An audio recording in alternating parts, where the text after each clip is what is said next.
Now, before we get started with use context, just imagine context in the following way. Context is designed to share data that can be considered kind of global data, okay? It can be shared everywhere. A tree of React components, such as the current blog, where we need to add a different themes for different colors. In our case, we were just going to use light and dark, but you can add later on also multiple themes.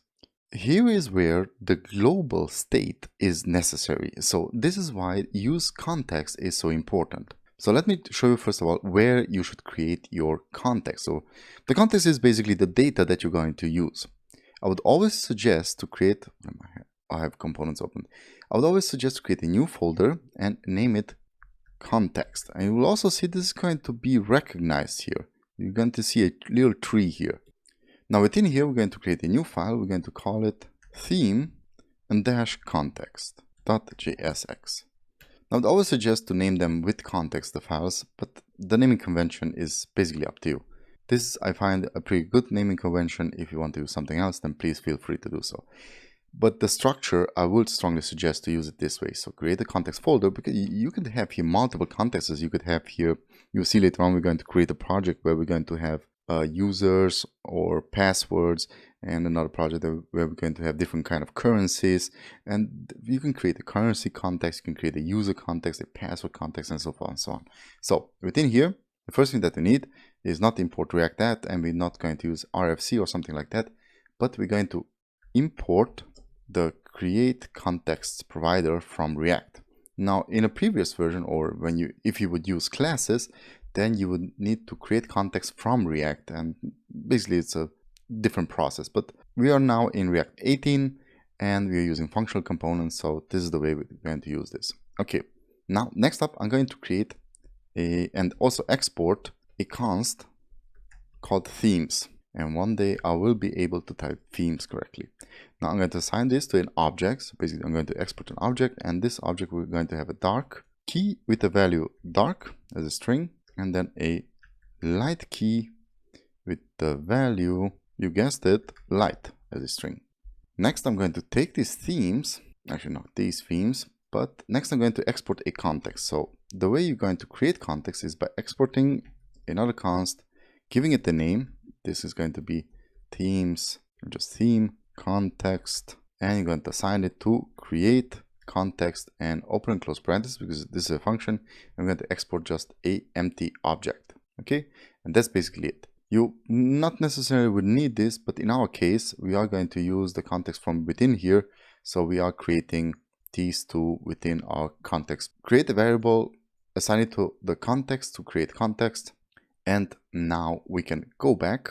We can actually close this up. You're not going to need it anymore. You're going to move to your light and dark mode. And instead of these two divs, you're going to import first of all your context, the theme context. So import theme context from /context and /theme context. But as you saw, I exported it not as default, but just as a regular function. So here you will need to wrap it into curly brackets. Okay. Next, you're going to use this context down here instead of the div. So select both of these tags and add and replace them to it. So it's going to have an opening and a closing tag. It's not a component, okay? It's a functional.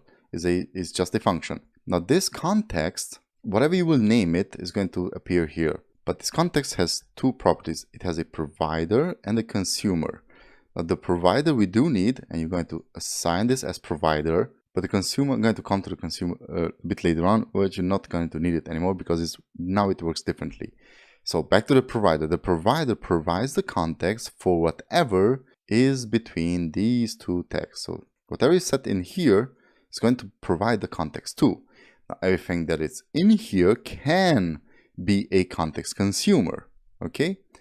So this means that everything that we would pass in as a value will then be consumed by the consumer. Now, I know it's a bit fuzzy, but we are going to create multiple projects with use context, so just stick with me. Okay, the only property that, or the only prop that theme context, that the context has, is the value. Now, this can be anything. For example, if I would delete this and pass in here dark. Let's pass in here Norbert. So let's see, let's pass in here a value. Let's say I'm passing in here a string of Norbert. Save this. Now let's say I'm going to pass in here a string of Norbert. Save it, and nothing happens because now we're going to go to our blog. I'm going to close out the consumer.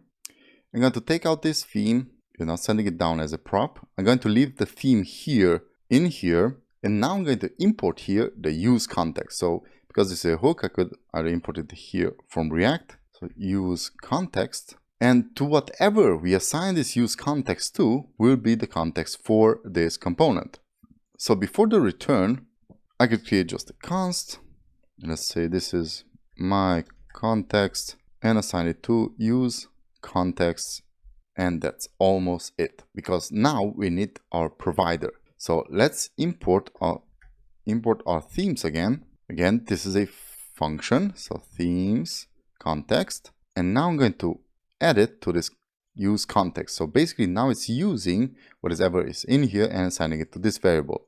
So if I would now copy, and instead of theme, you know what, I'm going to name it theme. Not my context, but theme. Hit save, and now you can see here Norbert and Norbert without passing down any kind of prop. Got it? So this is what use context does. It creates a global variable, and you can use it anywhere as long as you're using use context and you're dragging it in for whatever provider you created. Again, this could be users, this could be colors, this could be multiple things.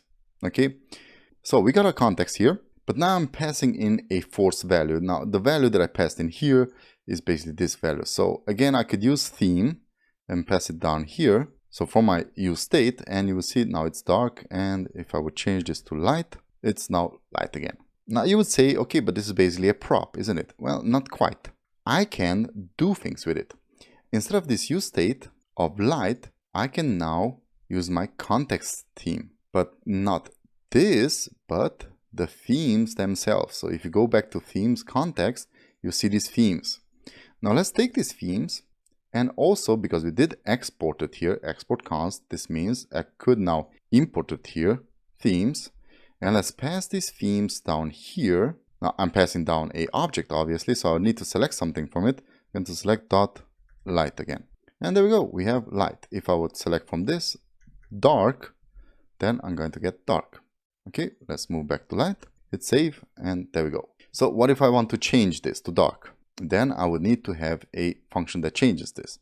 So I'm going to create here a function, and change theme. In order to change the theme, we would need to set the theme. Now this, first of all, let's check in which theme we're in. So let's create here console log, and we're going to log the theme. Now let's pass down this change theme as another value of, well, of this value. So I'm going to create here an object, pass on the theme, and also the change and theme. Now this is going to give me an error because now I need to go back to my blog, and instead of having this as const theme, I need to now pass in the structure object, so theme and change theme. Now this is a handler, and we can pass it to this button as a click event. So on click, and if we click on this button, then it should change the theme. Okay, and let's just click on inspect here, go to the console. I have a bunch of errors. Let's do a refresh. Let's delete this. Now if I click on this light button, it should, what should it do? It should console log theme. So let's try it, and there we go. I clicked multiple times on it. Okay, so we know we have access to this function. This function is working. Now all we need to do is set the theme to something else than theme light. And we have the possibility to set it to theme dark. Now I could just set theme and theme, actually themes dot dark, because we're changing these themes. And if I click on this button, this will turn to dark, but I can't change it back anymore. So let's do here a condition. I'm going to comment out the console log. Let's do a condition if theme, so the state is triple equal to themes dot light, which is the default state. I did set it to themes dot light. Then change the theme or set the theme to dark. And if not, then set the theme to themes dot light again. Okay, so let's try this out. Click on it, light, dark, light, dark. Okay, I'm also going to close out the console. Now we could already do something with it. We can go back to our button or to our blog, and within here to our button. And let's just say that if within here, the text, there's a text. So if the theme is equal to the string of dark, then display the string of light, because we want to change it to light then. And if it's not, then leave it at dark. Okay, so basically now the theme is, we can now change it to dark, and if I click on it, it's going to change to dark, and the button text is going to change the theme, because it's indicating that if I click on it, it's going to change to something light. Now let's also change the color of this. We can now use, well, let's just use it before the click. We can now use our btn classes, and we're going to assign this to, if the theme is equal to the string of dark again, then change the class or use the class here of btn light. Okay, let's hit save, and voila. And if we would pack this into a template literal, then I could add another, because I need to have this in a comment. I need to have this in curly brackets, add this as a variable, and after that I could add a btn-sm, which will make my button small. So basically you can use here variables, and then you can add a string again to it. Now we're still not done because we didn't change our theme. So let's go back to our light dark mode. Now let's use a use effect hook. So use effect. I don't need the return, so don't need to clear it. I just need to watch out for the theme. And if the theme changes, then we're going to use a switch statement. This is going to take in a theme and watch for this theme, because we have two cases. If, so the very first case, the themes is .light, then we're going to take the document. You know what, let me create here a let document, let doc body, which is going to be document.body, and that's basically it. Now I'm going to take this, add it down here, .style, and I should also bring in the use effect as a hook. So use effect, and there we go. Let's move this outside the use effect. So if the doc body, doc class list, so if the theme class, so if the first case is true, theme class is light, then the doc body, doc class list should add the bg light, which is our class, bg light theme. I'm going to copy this, and also should add a text of dark. So you can always see the color changing here. Now the next case, let's add here a break, indicating that's it for this case. Now let's copy this. Let's add another case. If this is dark, then this should be, the background should be dark and the text should be light. So if I would now press on this button, then it should turn dark. But I have a small problem. I didn't remove here the text dark and the background light. So first thing that we need to do is copy these two, add them down here. Instead of add, the first two will be remove. And then I'm going to copy these two, add them up here. And again, the first two will be remove. Because the first thing that we need to do is to remove those classes. So light and dark and light and dark. Okay? So that's basically it. Easy as that. But using the context provider, you can see how easy it is. As I said, with context, I was able to share data throughout the components. And although I could achieve the same results simply passing props down, which would be easier since this project is pretty small, the context offers a great solution when you have multiple components relying on the same data. And if this data changes, such changes must be communicated to all components at once. So that's pretty much it for the project. Thank you very much for watching, and catch you next time. Bye-bye.